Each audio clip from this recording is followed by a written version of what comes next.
안녕하세요. 제도권 주식 분석입니다. 오늘은 미국 공모주 얘기를 한번 해볼게요. 31일날 상장하거든요. 제목이 좀 자극적이어서 죄송하지만 피그마란 종목 그리고 미국 공모주나 뭐 이런 내용에 대해서 한번 설명드려 보겠습니다. 얼마 전에 상장한 코어위브라는 종목이거든요. 지금 주가가 엄청나게 폭등했죠. 사실 이런 걸 보면은 이제 미국 공모주에 대한 기대감이 사실 서학개미의 어떤 종목 선정을 넘어서 지금 이제 폭등하는 종목에 담기 시작했다라는 겁니다. 오늘 준비한 내용은 국내 상장하는 종목 그리고 미국 상장하는 종목 청약에 대해서도 한번 설명드릴 거고요.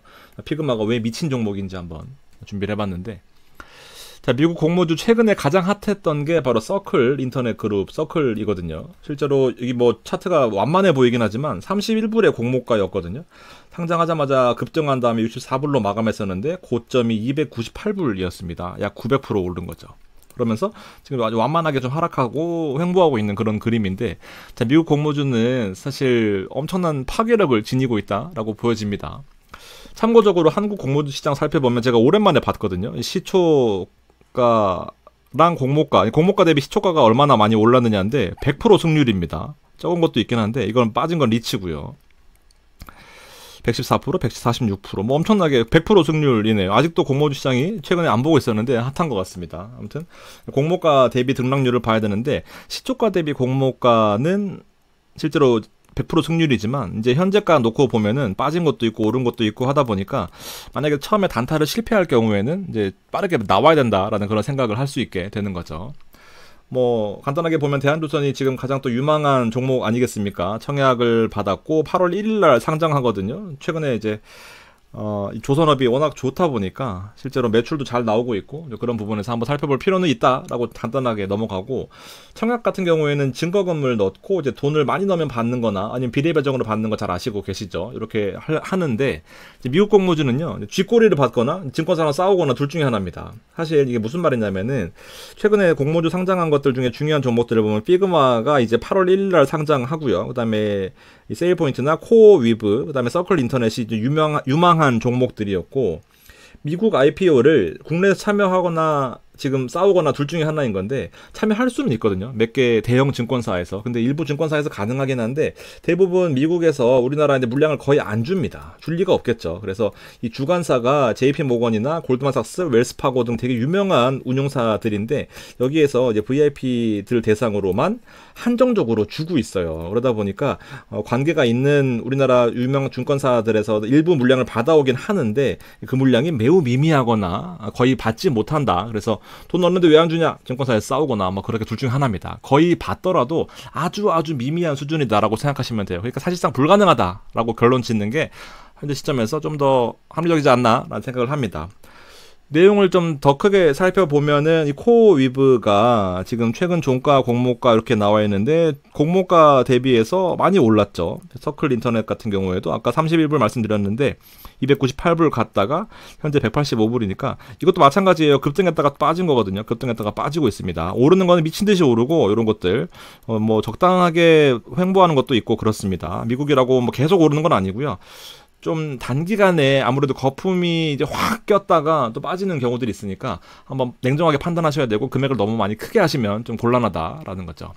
자, 피그마는요, 제가 이렇게 블룸버그에서 가져온 데이터를 보면은 조금 어려운 내용으로, 일단 기본적인 사업 설명서는 웹에서 사용하는 디자인 협업 툴을 제공한다라는 겁니다. 그리고 기획자나 개발자, 디자이너가 한 화면을 보고 동시에 작업할 수 있겠다라는 그런 장점을 가지고 있다라고 어필하고 있습니다. 뭐 직접 버튼이나 그림 편집, 이 프로토타입이 약간 시뮬레이션 미리 보기 같은 거거든요. 한꺼번에 볼 수 있다라는 거고 설치가 필요 없어요. 웹에서 직접 바로 작업을 할 수 있다라는 장점인데, 좀 와닿지 않으실까봐 제가 비교 설명을 한번 해드리면, 보통 우리가 이렇게 디자인 시안을 하잖아요. 상세 페이지라고 보시면 돼요. 상세 페이지. 되게 이제 직관적으로, 사실 이렇게 종목을 집중적으로 볼 필요는 없고 조금 더 수급에 영향을 많이 받긴 하겠지만, 그래도 어떤 종목이냐 하면은 이렇게 상세 페이지를 대략적으로 이제 기획자가 기획하고 디자이너가 디자인할 때 이제 의뢰자가 참여할 수 있는 거죠. 같이 보면서 작업할 수 있는 겁니다. 그래서 이 상세 페이지 시안 이렇게 최종 결과물이 이렇게 나온다라고 보시면 돼요. 예쁜 디자인을 만드는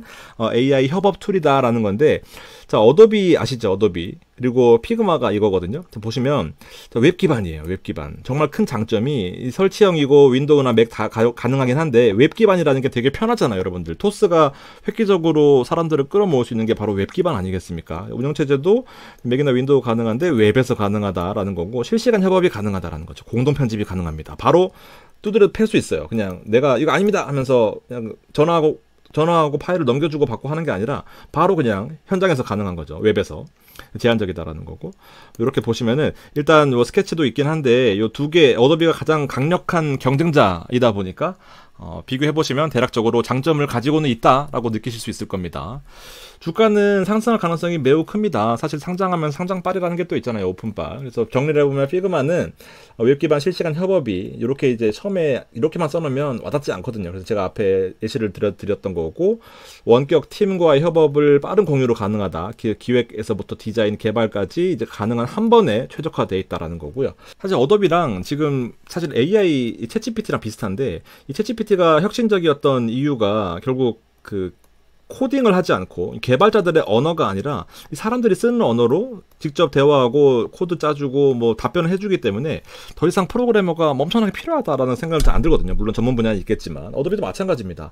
이 전문 분야들한테 익숙하긴 한데 이제 기존 최강자였다라고 한다면 이제 요 자리를 점차 빼앗기고 있는 건데 점유율 자체가 피그마가 48%입니다. 스케치나 어도비 보면은 이렇게 되어 있다라고 보시면 돼요. 그리고 핵심적인 포인트가 빅테크가 피그마를 도입한 게 되게 많다라고 합니다. 구글이나 마이크로소프트, 우버도 있고요. 에어비앤비, 트위터, 줌. 제가 아는 것만 갖고 왔거든요. 더 많겠죠. 이렇게 좀 보시면 됩니다. 그러니까 사실 구독 기반이 매출의 90%가 넘거든요. 꾸준하게 매출이 발생한다라는 그런 의미로 볼 수 있습니다. 그래서 어도비가 주가가 최근에 많이 빠졌어요. 사실은 원래 이 어도비가 이 피그마를 인수하려고 했었거든요. 못 샀습니다. 왜냐하면 이건 아니고, 이건 지금이고요. 이제 SEC, 미국 증권거래위원회가 이제 반독점 규제 때문에 인수합병을 금지했었습니다. 2년 전에요. 그래서 시가총액이 그 당시에 20조에 살려고 했었는데 22조부터 시작하는 거죠. 얼마 될지 모르겠지만. 그래서 어도비가 좀 이렇게 하향하고 피그마가 올라간다라고 한다면 사실상 이제 왕자를 좀 내려놓지 않겠나라는 생각을 하고 있습니다. 물론 엄청나게 공룡이긴 하거든요. 어도비가 뭐 이런 툴만 제공하는 건 아니니까요. 향후에도 엔트로픽이나 오픈 AI, 스트라이프가 상장하니까 제가 이렇게 한번 정리해 드릴 거고, 실제로 단타를 좀 쳐보자라는 게 제 생각이거든요. 여러분들께 단타를 권유하는데 좀 걱정되긴 합니다. 오르는 것도 많고 추천드리는 것 중에 떨어진 것도 많거든요. 근데 이런 큰 컨셉은 결국 내 포트폴리오의 기본 메인은 가지고 있어야 됩니다. 뭐 제가 주력으로 말씀드리는 것들 한국 상장 ETF들도 많이 있고 미국 상장 ETF들도 많이 있는데 이런 거랑 그 연결이 되지 않도록 잘 컨트롤 하셔야 돼요, 여러분들.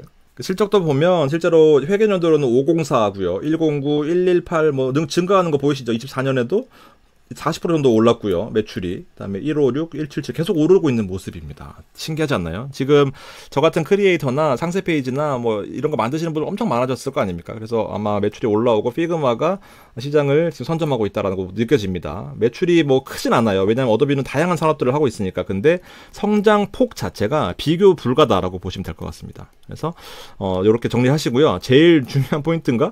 뭐 싶기도 한데 비트코인까지 보유하고 있다고 합니다. 사실 비트코인 아니고요. 비트코인 ETF이기도 하거든요. 비트코인 ETF. 그래서 950억 원을 비트코인을 샀었다. 3월 달에 보고했고, 그 다음에 500억을 추매했다. 5월 달에 보고했습니다. 지금 더 많이 올랐으니까 아마 뭐 더 많이 올랐겠는데, 이런 것도 한번 참고해 보시고요. 재밌을 것 같습니다. 7월 31일 날 상장하거든요. 그러면은 보통 10시 반에 장이 개장하면 빠른 증권사는 뭐 1시간 내로 될 수도 있고, 거래가 바로 거래 안 됩니다. 10시 반에. 늦은 증권사는 한 3시간 뭐 이내로 거래될 거거든요. 그래서 못 자고 언제 되는지 기다리시는 분들 많아요. 이렇게 좀 참고하시고요. 바로 거래는 안 되니까 좀 보시면서 타이밍 싸움인 것 같아요. 빨리 들어갔다가 나오면은 손해는 안 볼 것 같은데 너무 큰 금액은 말고요. 적당한 수준에서 즐겨 보시기 바라겠습니다. 고맙습니다.